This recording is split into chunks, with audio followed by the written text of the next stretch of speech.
আসসালামু আলাইকুম এভরিওয়ান, আমি স্বর্ণা ফ্লোরিডা থেকে।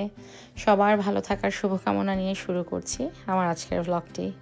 তো বেশ কিছুদিন ধরেই আমাদের এখানে প্রচণ্ড ঠান্ডা, বাইরে ভীষণ বাতাস, দিনের বেশিরভাগ সময়ই আকাশ এরকম মেঘলা হয়ে থাকে। শীতে সবার একদম যাই অবস্থা। তো সকাল সকাল ঘুম থেকে উঠেই বিছানাটা পরিষ্কার করে ফেলাটা আমার কাছে মনে হয় একটা অনেক বড় কাজ।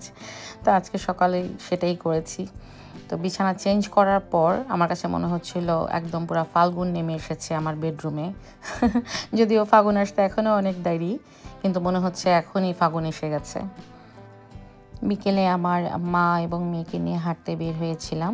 তো হাঁটতে গিয়েই দেখি আমার পাশের যে নেইবার, তার বাসার সামনে এরকম একটা খাঁচা, এবং সেখানে একটা পাখিটা বেশ কথা বলছিল আমাদেরকে দেখে। তো পাখিটাকে দেখে আমি একটু আগ্রহ নিয়ে সামনে এগিয়ে গিয়েছিলাম। পাখিটা বেশ সুন্দর করে কথা বলে। High high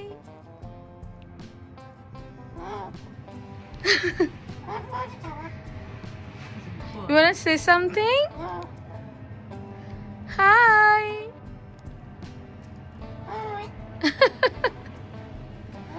Bye-bye. Bye-bye. Bye. Bye-bye. Bye. তো রাতে আমরা গিয়েছিলাম ওয়ালমার্টে। মেয়ে তার বাবার হাত ধরে হেঁটে যাচ্ছে।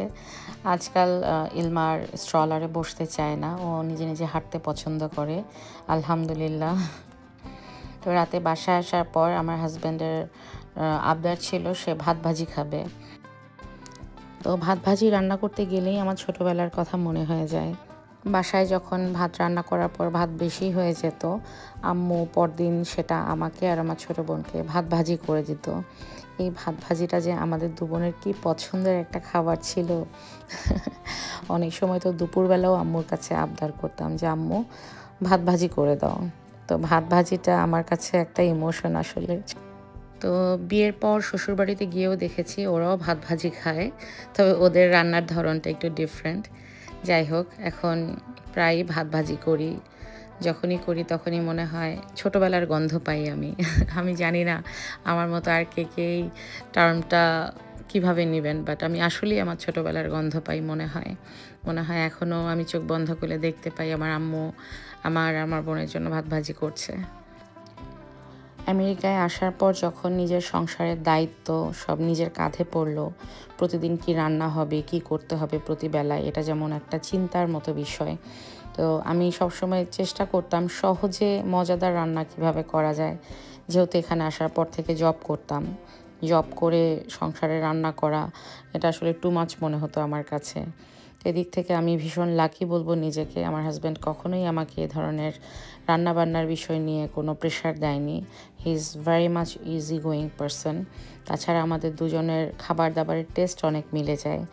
এতে করে যে সুবিধাটা হতো যে কখনো বাসায় ভালো লাগছে না, আমরা দুজন বাইরে খেয়ে নিলাম।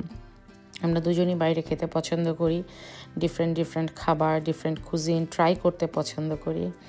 আসলে জীবনসঙ্গী আমার কাছে মনে হয় একই রকম মন মানসিকতার জীবনসঙ্গী পাওয়াটা একটা ভাগ্যের ব্যাপার। যদি একই রকম মন মানসিকতার মানুষ আপনার পার্টনার হয়, লাইফটা আসলে অনেক বেশি সহজ হয়ে যায় তখন। তো যাই হোক, ভাত ভাজি করতে করতে জীবনসঙ্গীর গল্প চলে আসলো। এমনই হয় আসলে, আজকাল কি বলতে যাই আর কি থেকে কি যে চলে আসে মনে, বলতেই থাকি। যাই হোক, ধনে পাতাটা ইজ মাস্ট ভাত ভাজিতে আমার কাছে মনে হয়। ইভেন যে কোনো ধরনের ভাজি, সবজি, তরকারিতে শীতের দিনে স্পেশালি ধনে পাতা না দিলে আমার কাছে মনে হয় কি এটা মনে হয় কমপ্লিট হলো না রান্নাটা। তো যাই হোক, ভাত ভাজির পর একটা ডিম ভাজিও লাগে। তো এটাও আমার হাজব্যান্ডের আবদার। তাকে আমি যখনই যে খাবারই দেই, তার আবদার থাকে প্লেটে একটা যেন ডিম ভাজি থাকে। তার ডিম ভাজি ভীষণ পছন্দ, আমারও অনেক পছন্দ। তো যেটা বলছিলাম, একই রকম টেস্ট হলে যেটা হয়, সব কিছু অনেক সহজ হয়ে যায়।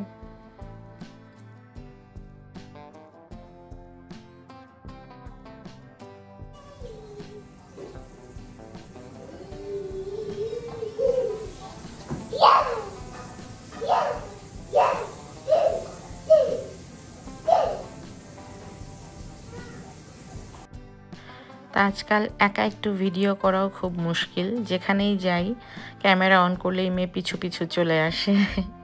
তো এটা হচ্ছে আমাদের গ্যারাজ। শীতের কারণে আসলে পেছনে যে বাগান আমাদের অলমোস্ট মৃতপ্রায় আসলে, তো সেখান থেকেই কিছু জিনিস যেগুলো চারা অবস্থায় ছিল আমার আম্মু আমি দুজনে মিলেই গ্যারাজে নিয়ে এসেছি। তো তারই একটু অংশ বিশেষ এখানে। তা আমি আমার মাকে বলছিলাম যে মা, যদি এই লাউ গাছে লাউ ধরানো যায় গ্যারেজে তাহলে কিন্তু খুব ইন্টারেস্টিং হবে ব্যাপারটা। আর এদিকে আমার মেয়ে একটু দরজা খোলা, গ্যারেজ খোলা পেলেই হলো এক দৌড়ে বাইরে চলে যায়। আর এটা হচ্ছে শনিবার রাতের ভিডিও। আম্মুকে বলেছিলাম যে আম্মু একটু পোলাও খেতে ইচ্ছা করছে, মাংস। তো বলতে দেরি আসলে, আমার মা ঠিক রাত 8টা পৌনে 8টা বাজে এখন, আমার মা কিন্তু ঠিকই পোলাও আর মাংস করে ফেলেছে। আলহামদুলিল্লাহ, বাবা মায়ের পাশে থাকাটা একটা ব্লেসিং। আর এখানে আমার মেয়ের জন্য আমি কি বলবো, ওর বাবা পিৎজা নিয়ে এসেছিল। ওর বাবার দোকানের পাশেই একটা পিৎজা শপ আছে, ওরা নাকি আজকে পিৎজা দিয়ে গেছে ওর বাবাকে। তো সেখান থেকেই ওর বাবা নিয়ে এসেছিল মেয়ের জন্য। মেয়ে পিৎজা অনেক পছন্দ করে, বাট এখানে এত বেশি ব্রকোলি আর স্পিনাচ দেওয়া ছিল আমার মেয়ে একদম লাইক করেনি, যদিও সে পিৎজা খুব পছন্দ করে। তো কেয়ার করা। তো এই ছিল আমার আজকের মতো ছোট্ট একটা ভ্লগ, সারাদিনের এলোমেলো কিছু কথা, এলোমেলো কিছু ফুটেজ। আশা করি আপনাদের ভালো লেগেছে। সবাই আমার পরিবারের জন্য দোয়া করবেন। যে যেখানে আছেন ভালো থাকবেন। দেখা হবে নেক্সট কোনো ভ্লগে। Till then, by.